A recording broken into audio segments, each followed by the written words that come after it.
Hi and welcome to Easy Spoken English Kanchi. இந்த series of videosல நாம if conditionals தான் பார்த்துட்டு இருக்கோம். எல்லா conditionals and mixed conditionals பார்த்திருக்கோம் இது வரைக்கும் இந்த series of videosல. இந்த வீடியோல நாம long sentences using if conditionals தான் பார்க்க போறோம். Alright? So without any further delay, let's get into the video.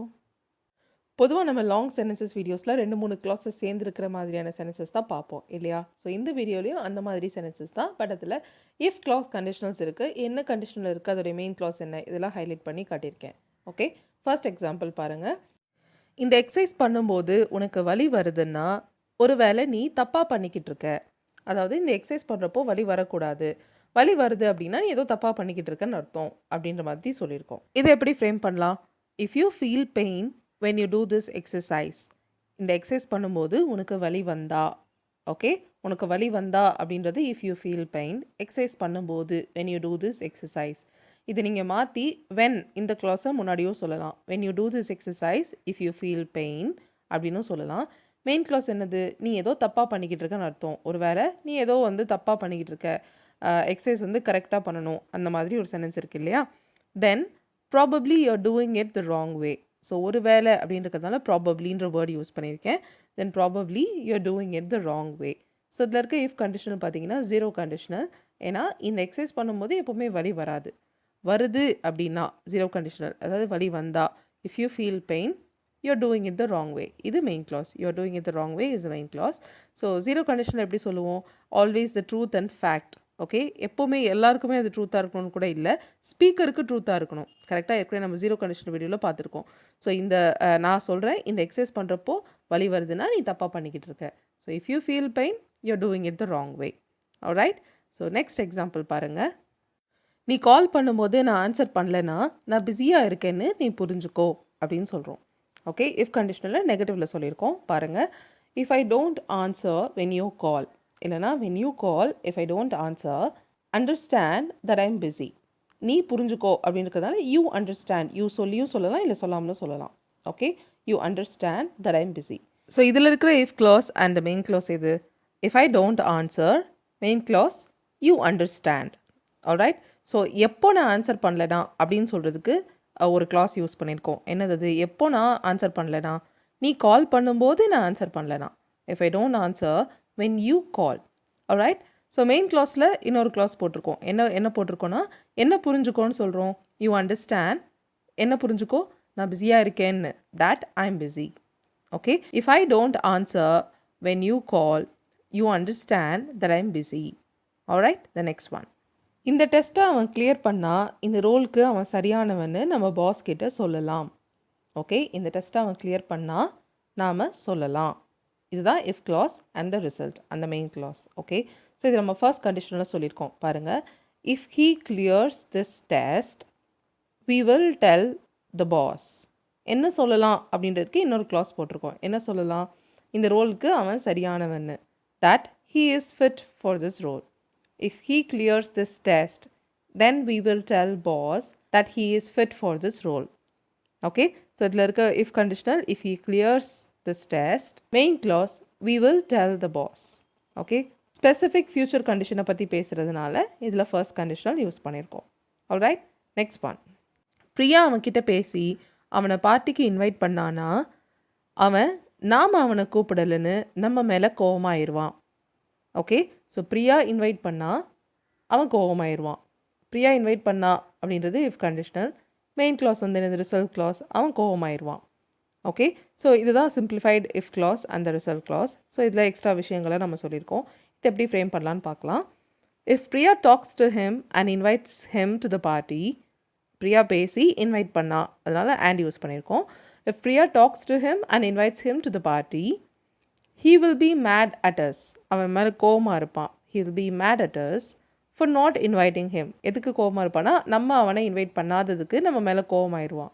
So he will be mad. Priya இதை பண்ணால் அவன் ஃப்யூச்சரில் இப்படி ஆயிடுவான் அப்படின்னு நம்ம சொல்கிறோம். அதனால் first conditional, specific future situation. Right? So if Priya invites he'll be mad. If Priya invites, இதுதான் simple if clause. First conditional இருக்குது. Result clause he'll be mad. Alright, the next one. இப்போ செகண்ட் கண்டிஷனில் சில சென்டென்சஸ் பார்க்க போகிறோம் பாருங்கள். அவன் மட்டும் என்னுடைய அண்ணனா இல்லைன்னா அவன் என்ன பண்ணிகிட்டு இருக்கான்னு நான் எல்லாருக்கிட்டேயும் சொல்லிடுவேன். சரி, என்னோடய அண்ணனா போயிட்டான், அதனால் என்னால் யார்கிட்டயும் சொல்ல முடியல. அவன் மட்டும் என் அண்ணனா இல்லைனா. ஸோ இது வந்து ஒரு இமேஜினரி சிச்சுவேஷன் இல்லையா? ஸோ அவன் என் அண்ணன் தான்.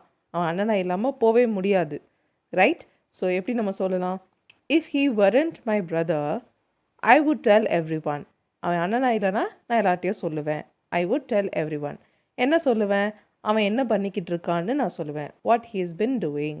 If he weren't my brother I would del every one what he is been doing. Alright? So if he weren't my brother, இது second conditional if clause. Result clause வந்து I would tell everyone. Okay? The next one. பாஸ்க்கு உன்னை பிடிக்காம இருந்தா அவர் இந்த வேலையை உனக்கு கொடுப்பாருன்னு நீ நினைக்கிறியா? ஸோ பாஸ்க்கு உன்னை பிடிக்கும், அதனால இந்த வேலையை கொடுத்துருக்காரு. பிடிக்காம இருந்தா அப்படின்றது ஒரு இமேஜினரி கண்டிஷன். ஸோ செகண்ட் கண்டிஷனாகவே ப்ரெசன்ட் ஃபியூச்சர் சுச்சுவேஷன்ஸை இமேஜின் பண்ணி சொல்கிறது. ரைட்? ஸோ எப்படி ஃப்ரேம் பண்ணலாம்? If boss didn't like you, do you think he would give you this task? அதாவது இதில் இருக்க if conditional, if boss didn't like you, பாஸ்க்கு உன்னை பிடிக்காமல் இருந்தால் அவர் உனக்கு இதை கொடுப்பாருன்னு நீ நினைக்கிறியா? அவர் இதை உனக்கு கொடுப்பாரா அப்படின்னு டேரெக்டாக நம்ம சொல்லாமல் என்ன கேட்குறோம்? கொடுப்பாருன்னு நீ நினைக்கிறியா அப்படின்னு சொல்கிறதுனால do you think he would give you this task, இது main class. Alright? So if boss didn't like you, do you think he would give you this task? Okay, the next one. And the final one, the third conditional. நான் சொன்னதை நீ செஞ்சுருந்தா நீ சொன்னதை நான் அவன்கிட்ட சொல்லியிருக்க மாட்டேன். நான் சொன்னதை நீ செய்யலை, பாஸ்டில் அது நடக்கலை. பட் செஞ்சுருந்தா அப்படின்னு பாஸ்ட் சுச்சுவேஷன்ஸை இமேஜின் பண்ணுறோம். அதனால third conditional. If you had done, என்ன செஞ்சுருந்தா நான் சொன்னது, வாட் ஐ சேட்.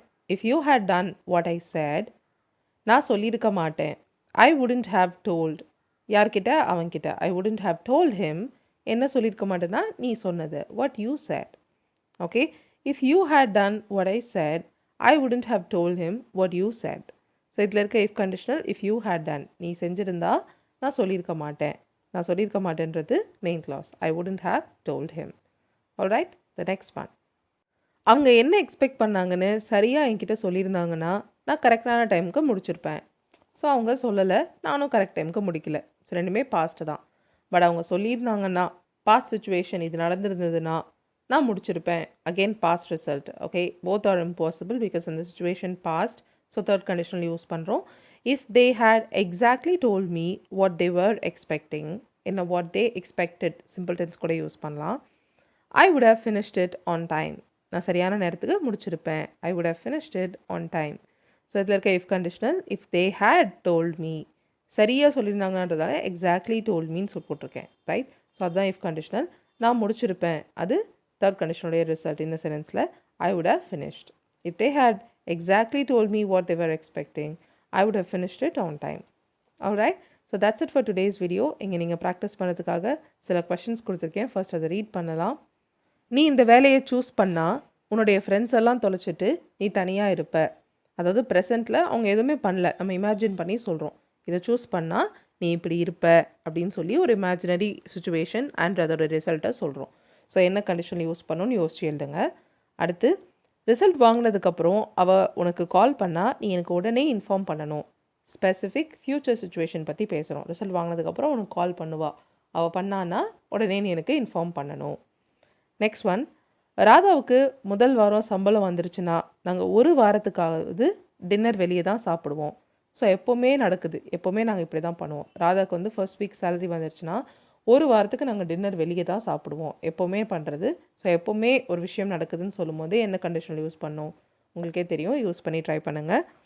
அவன் நம்மளை பார்த்துருந்தானா நாம் தான் அதை பண்ணோன்னு நினச்சிருப்பா. ஓகே, அவன் நம்மளை பார்த்துருந்தானா, பாஸ்ட்டில் அவன் இதை பண்ணியிருந்தானா நாம் தான் இதை பண்ணோன்னு அவன் நினச்சிருப்பா, பாஸ்ட்டில் தான் அவன் நினச்சிருப்பா. So past, it's entirely about the past. There is only one conditional which is entirely about the past. அது என்னென்னு உங்களுக்கு தெரியும். ஸோ அந்த ஸ்ட்ரக்சரை யூஸ் பண்ணி ட்ரை பண்ணுங்கள். Thank you so much for watching this video till the very end. I'll see you all in the next video. Till then, take care and bye.